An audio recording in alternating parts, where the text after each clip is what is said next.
Bom, o artigo que eu escolhi para fazer minha recensão foi o Soundscape, do Moray Xafer. Acho que não é nenhuma novidade para ninguém essa escolha, desde que eu tive contato com esse termo dentro da pós-graduação. Eu tenho guiado meus estudos para essa área porque faz muito sentido com a minha área de formação, que é arquitetura e urbanismo. E eu acho que tem uma relevância muito grande de se pensar o som dentro do espaço urbano e dentro do espaço arquitetônico.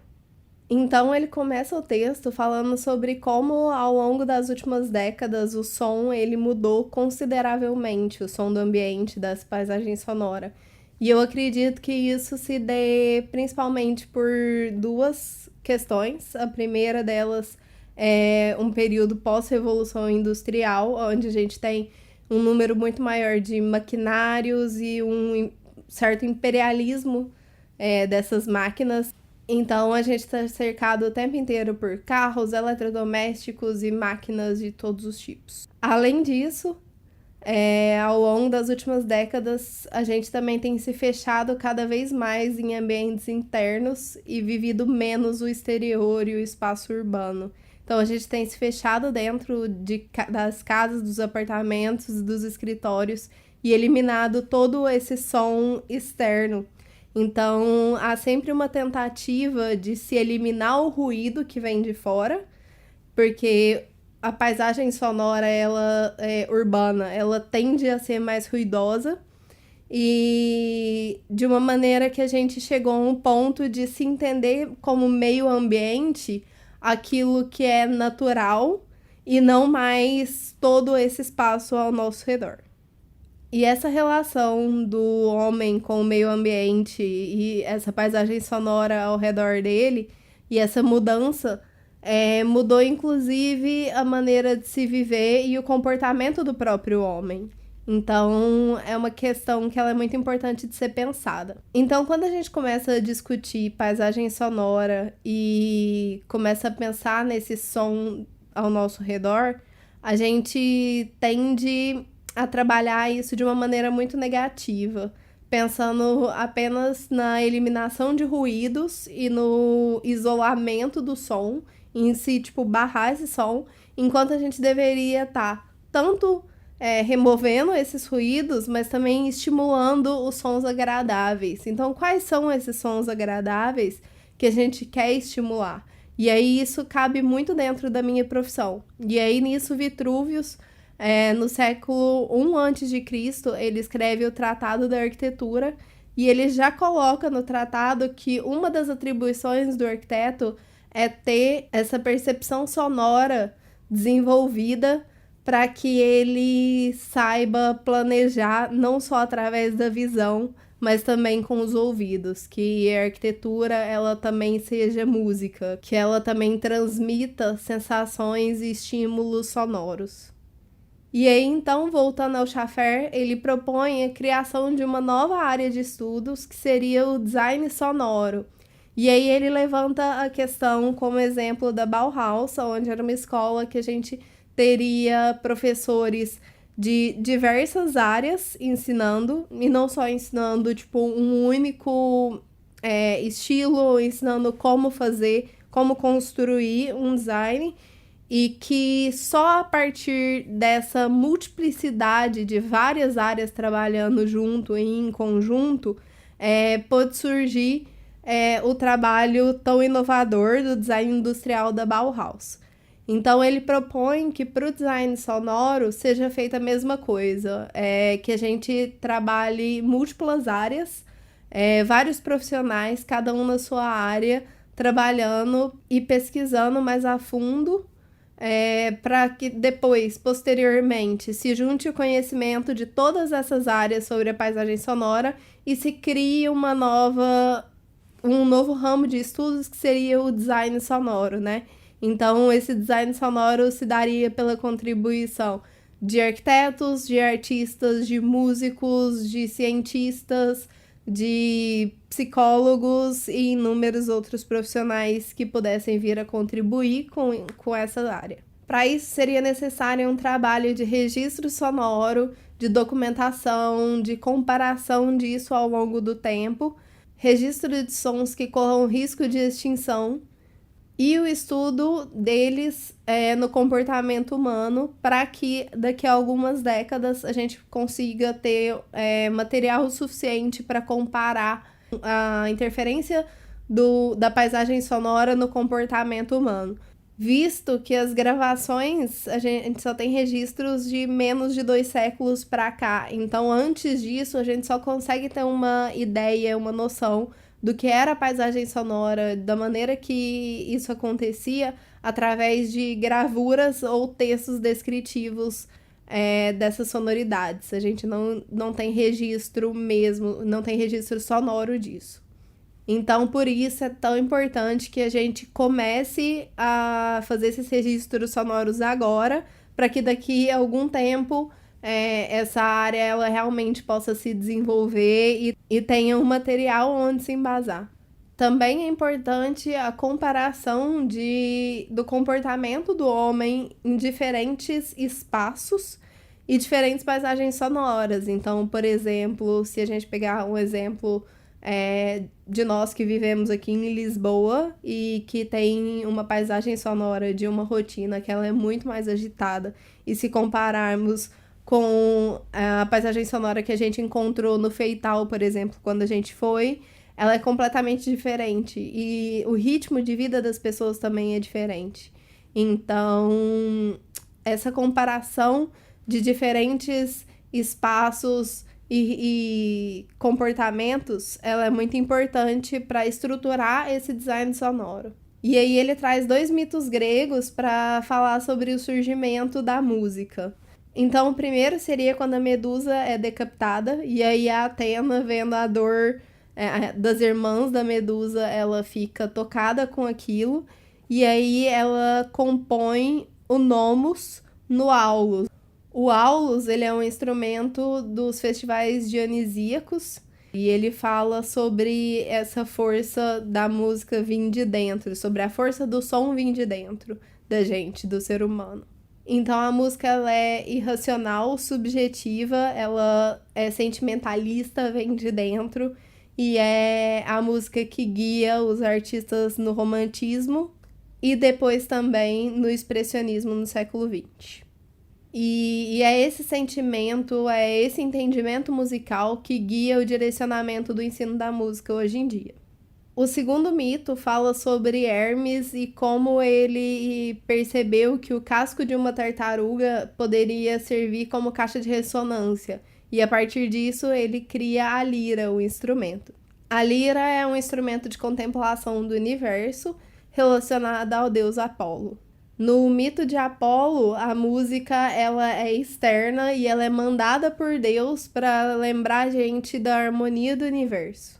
Ela é exata, matemática, utópica e então racional. E aí a gente chega na relação que Pitágoras coloca entre a música e a arquitetura, que é uma relação matemática, né, mais geométrica, mais proporcional, de se comparar as divisões harmônicas com, por exemplo, os pilares da arquitetura e as proporções para as construções dos templos gregos e etc. Então, a música, e quando a gente fala de música aqui, a gente está falando dos sons no espaço e dessa paisagem sonora de uma maneira geral, ela seria uma maneira de se buscar uma harmonização do universo. E aí ele traz, inclusive, uma ilustração que eu gosto muito, que é o The Tuning of the World, que, inclusive, depois foi o nome de um livro dele, mas que mostra a Terra como o corpo de um instrumento. Então, ela tem cordas e uma mão divina afinando esse mundo, esse universo.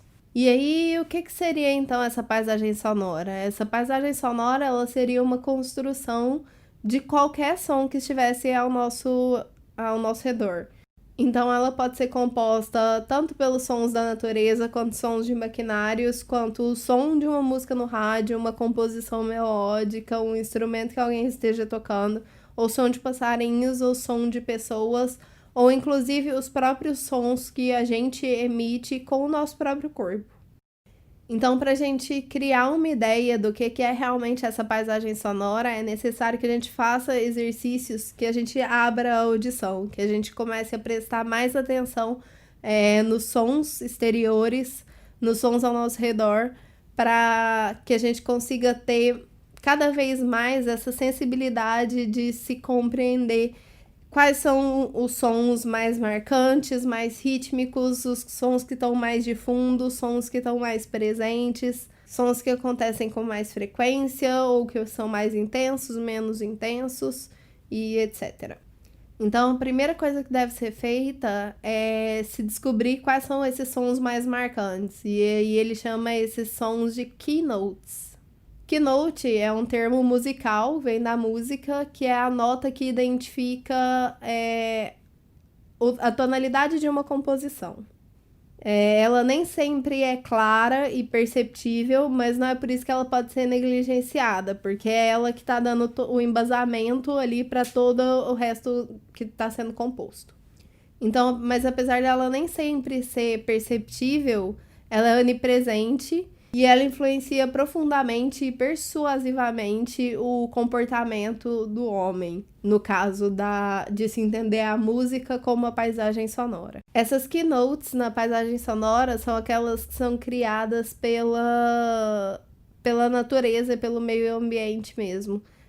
Seriam sons de água, de pássaros, do vento nas árvores, do mar, da chuva, de coisas naturais. E aí ele coloca que esses sons, eles estão tão agregados ao ser humano que se a gente retirasse ele, apesar de a gente não ter a percepção desses sons o tempo todo, da gente não prestar atenção que eles estão ali, se a gente tirasse isso, a gente mudaria completamente o comportamento do ser humano, o que tornaria a vida bastante empobrecida. Depois disso, ele fala sobre os signals, que seriam sinais sonoros que transmitam alguma mensagem importante. Então, por exemplo, uma sirene de um corpo de bombeiros, um apito, uma buzina no trânsito, são sempre sinais sonoros que fazem parte da paisagem sonora, que pode ser um simples assobio, mas ele é um sinal que transmite uma mensagem, são os signals. E por fim, ele fala sobre os soundmarks, que são sons que são únicos e característicos de determinada localidade ou determinada sociedade.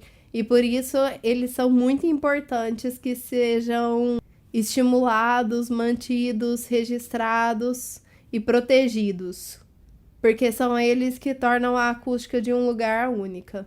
E aí depois disso ele coloca aqui no período da Renascença, com o desenvolvimento da pintura em perspectiva e com o surgimento da prensa, o visual acaba tomando muito o lugar do sonoro. Mas a questão é que ele coloca que hoje em dia a poluição sonora, o excesso de ruído e tudo mais está fazendo com que as pessoas voltem a prestar atenção nos sons. E aí ele encerra o texto colocando que para a gente revelar esses sons que importam, a gente precisa comprar uma guerra contra esses sons que não importam. E aí eu trago de volta para o que eu já tinha falado lá no começo, da relação disso com a minha profissão. Eu acho que a acústica hoje em dia, dentro da arquitetura, ela é ensinada de uma maneira muito errada e superficial, porque a gente fica muito preso a trabalhar com cálculos, e a gente acaba saindo da faculdade sem saber fazer aquilo realmente. É muito difícil você achar um arquiteto que realmente saiba calcular os problemas acústicos de uma sala, mas a gente poderia trabalhar dentro da faculdade esse estímulo da percepção sonora dos ambientes, da paisagem sonora, do ambiente sonoro urbano principalmente, e dentro dos ambientes arquitetônicos também, para que a gente saiba projetar. A gente só vai saber projetar um espaço e pensar e projetar o som dele a partir do momento em que a gente souber ouvir. Então, acho que é muito importante dentro da arquitetura e do urbanismo e do ensino dessas profissões que a gente estimule a percepção sonora dos alunos para que quando a gente for projetar, a gente saiba criar essas barreiras, colocar limites nos ruídos, mas também saber estimular os sons agradáveis que a gente tem no ambiente e que vão ser positivos para a relação do indivíduo ali dentro do ambiente. E parar com essa ideia de que um ambiente agradável é um ambiente silencioso, porque não é necessariamente. Então é isso. Peço desculpas porque foi gravar anoitecendo, já tá super escuro o vídeo, mas as colocações que eu tinha eram essas. Obrigada.